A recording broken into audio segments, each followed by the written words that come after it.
ಮಹಾರಾಷ್ಟ್ರ ಚುನಾವಣೆಯಲ್ಲಿ ಮಹಾವಿಕಾಸ್ ಅಘಾಡಿಗೆ ದೊಡ್ಡ ಮಟ್ಟದ ಆಘಾತ ಉಂಟಾಗಿದೆ. ಹೀಗಾಗಿ ಚುನಾವಣೆಯಲ್ಲಿ ಎನ್ಡಿಎ ಗೆದ್ದು ಬರೋದಕ್ಕೆ ನಾನಾ ಕಾರಣಗಳಿದೆ ಅನ್ನೋ ಒಂದು ವಿಶ್ಲೇಷಣೆಗಳು ಕೂಡ ಆಗ್ತಾ ಇದೆ. ಅದರಲ್ಲಿ ಪ್ರಮುಖವಾಗಿ ಕರ್ನಾಟಕದ ಗೃಹ ಸಚಿವ ಪರಮೇಶ್ವರ್ ಅವರು ನೀಡಿರುವಂತಹ ಹೇಳಿಕೆ ದೊಡ್ಡ ಮಟ್ಟದ ಚರ್ಚೆಗೂ ಕೂಡ ಕಾರಣ ಆಗಿದೆ. ಹಾಗಾದರೆ ಪರಮೇಶ್ವರ್ ಏನು ಮಾತನಾಡಿದ್ದಾರೆ, ಮಹಾರಾಷ್ಟ್ರದಲ್ಲಿ ಏನೆಲ್ಲ ಡೆವಲಪ್ಮೆಂಟ್ ಆಗ್ತಾ ಇದೆ ನೋಡ್ಕೊಂಬರೋಣ. ಬಹಳಷ್ಟು ಕಡೆ ಇವಿಎಂಗಳನ್ನು ಮ್ಯಾನಿಪ್ಯುಲೇಟ್ ಮಾಡಿದ್ದಾರೆ. ಅವರು ಗ್ರೌಂಡ್ ರಿಯಾಲಿಟಿಯಲ್ಲಿ ಜನ ಹೇಳ್ತಾ ಇದ್ರು. ಎಸ್, ಇದು ಮಹಾರಾಷ್ಟ್ರದಲ್ಲಿ ಮಹಾವಿಕಾಸ್ ಅಘಾಡಿ ಸೋಲಿಗೆ ರಾಜ್ಯದ ಗೃಹ ಸಚಿವ ಪರಮೇಶ್ವರ್ ನೀಡಿದ ಕಾರಣ. ಚುನಾವಣಾ ಫಲಿತಾಂಶದ ಬಗ್ಗೆ ಮಾತನಾಡಿದ ಪರಮೇಶ್ವರ್, ಮಹಾರಾಷ್ಟ್ರದಲ್ಲಿ ನಾವು ಅಘಾಡಿ ಬರುತ್ತದೆ ಎಂದುಕೊಂಡಿದ್ದೆವು, ಆದರೆ ಎಲ್ಲವೂ ಉಲ್ಟಾ ಆಗಿದೆ. ಅಲ್ಲಿನ ನಾಯಕರೊಂದಿಗೆ ನಾವು ಚರ್ಚೆ ನಡೆಸಿದ್ದು ಬಹಳಷ್ಟು ಕಡೆ ಇವಿಎಂ ಮ್ಯಾನಿಪ್ಯುಲೇಟ್ ಮಾಡಿದ್ದಾರೆ ಎಂದಿದ್ದಾರೆ. ಆದ್ರೆ ಜಾರ್ಖಂಡ್ನಲ್ಲಿ ಯಾಕೆ ಹಾಗಾಗಲಿಲ್ಲ ಅನ್ನೋದಕ್ಕೆ ಬಿಜೆಪಿಯವರು ಪ್ಲಾನ್ ಆಫ್ ಆಕ್ಷನ್ ತರಹ ಇದನ್ನ ಮಾಡ್ತಾರೆ. ನಂಬಿಕೆ ಬರಬೇಕು ಅಂತ ಕೆಲವು ರಾಜ್ಯಗಳಲ್ಲಿ ಇವಿಎಂ ಹ್ಯಾಕ್ ಮಾಡೋದಿಲ್ಲ. ಇವಿಎಂ ಹ್ಯಾಕ್ನಿಂದಲೇ ಮಹಾರಾಷ್ಟ್ರ ಕಳೆದುಕೊಂಡಿದ್ದೇವೆ ಎನಿಸುತ್ತದೆ. ಇನ್ನು ಸ್ಟ್ರಾಟಜಿ ಮಾಡೋದ್ರಲ್ಲೂ ಕೂಡ ನಾವು ಫೇಲ್ ಆಗಿದ್ದೇವೆ ಎಂದಿದ್ದಾರೆ. ಅಲ್ಲಿ ನಾನು ಬೆಳಗ್ಗೆಯಿಂದ ನಾವೆಲ್ಲರೂ ಕೂಡ ವಿಶ್ಲೇಷಣೆ ಮಾಡಿ ಏನು ಯಾಕೆ ಹಿಂಗಾಗಿರ್ಬೋದು ಅನ್ನೋದನ್ನ ನಾವು ಒಂದಿಷ್ಟು ಚರ್ಚೆಗಳನ್ನು ಮಾಡಿದೆವು. ಅಶೋಕ್ ಗೆಹ್ಲೋಟ್ ಅವರು, ಭೂಪೇಂದ್ರ ಬಘೇಲ್ ಅವರು, ಇವರೆಲ್ಲ ಅನುಭವಿ ಮುಖ್ಯಮಂತ್ರಿಗಳಾಗಿ ಕೆಲಸ ಮಾಡಿದಂಥ ಭಾಳಷ್ಟು ಅನುಭವ ಇದೆ. ನಾವು ಚರ್ಚೆ ಮಾಡುವಂಥ ಸಂದರ್ಭದಲ್ಲಿ ನಮಗೆ ಬಂದದ್ದು ಅಲ್ಲಿ ಭಾಳಷ್ಟು ಕಡೆ ಇವಿಎಂಗಳನ್ನು ಮ್ಯಾನಿಪ್ಯುಲೇಟ್ ಮಾಡಿದ್ದಾರೆ ಅಂತೇಳಿ ಅವರು ಗ್ರೌಂಡ್ ರಿಯಾಲಿಟಿಯಲ್ಲಿ ಜನ ಹೇಳ್ತಾ ಇದ್ರು ಅಂತೇಳಿ ಚರ್ಚೆ ಆಯಿತು. ಆ ಸಂದರ್ಭದಲ್ಲಿ ಹೌದು, ಹಾಗಾದರೆ ನೀವು ಜಾರ್ಖಂಡದಲ್ಲಿ ಯಾಕಾಗಲಿಲ್ಲ? ಅವರು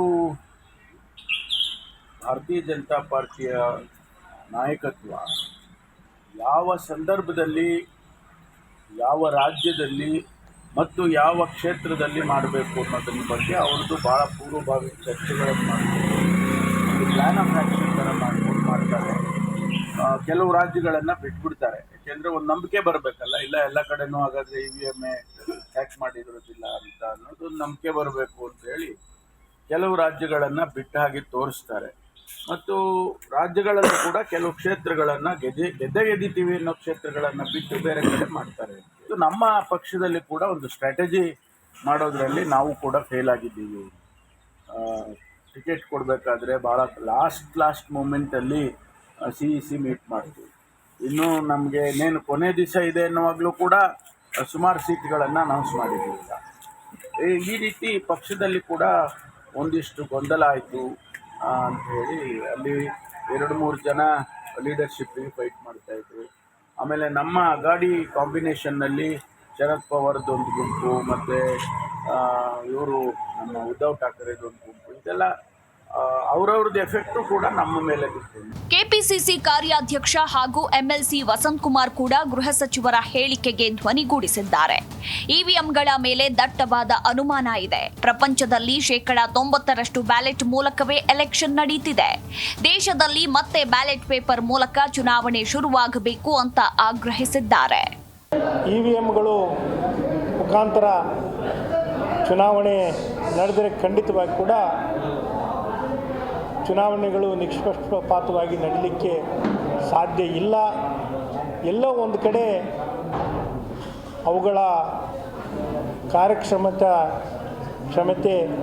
ಅನುಮಾನಕ್ಕೆ ಆಸ್ಪದ ಆಗಿದೆ ಎನ್ನುವಂಥ ದಟ್ಟವಾದ ಅನುಮಾನಗಳು ಇವತ್ತು ದೇಶದಾದ್ಯಂತ ಜನರಲ್ಲಿ, ವಿರೋಧ ಪಕ್ಷದ ಮುಖಂಡರಲ್ಲಿ ಮೂಡಿ ಬಂದಿರುವಂಥ ಸ್ಪಷ್ಟವಾದ ಅಭಿಪ್ರಾಯ. ಇನ್ನು ಪ್ರತಿ ಬಾರಿ ಚುನಾವಣಾ ಫಲಿತಾಂಶಗಳ ಬಳಿಕ ಇವಿಎಂಗಳ ಮೇಲೆ ಸೋತ ಪಕ್ಷ ಆರೋಪ ಮಾಡೋದು, ಇವಿಎಂ ಮೇಲೆ ಅನುಮಾನ ವ್ಯಕ್ತಪಡಿಸೋದು ಸಾಮಾನ್ಯ.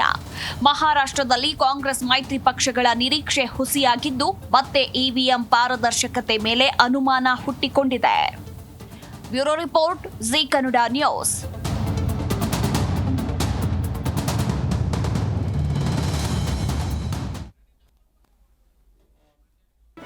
ಜಿ ಕನ್ನಡ ನ್ಯೂಸ್ ಈಗ ನಿಮ್ಮ ಮನೆಯಲ್ಲೇ ನೋಡಿ.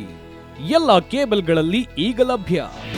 ನಿಮ್ಮ ನೆಚ್ಚಿನ ಜೀ ಕನ್ನಡ ನ್ಯೂಸ್ ಈಗ ಸನ್ ಡೈರೆಕ್ಟ್ ನಲ್ಲಿ number 292, Tata play number 1664, Jio TV number 1334, NXT digital number 30, in cable number 30, city networks 51, U digital number 162, GTPL number 17, Rockline telecommunications number 42, Shri Basaveshwara cable number 168, rural cable network 60, Vinayaka digital 57, Abhishek cable 821, city channel 53, Siddeshwara cable network 57, V4 digital Infotech 628, Surya digital networks 53, Gajanan digital number 836, Malnad Infotech private limited number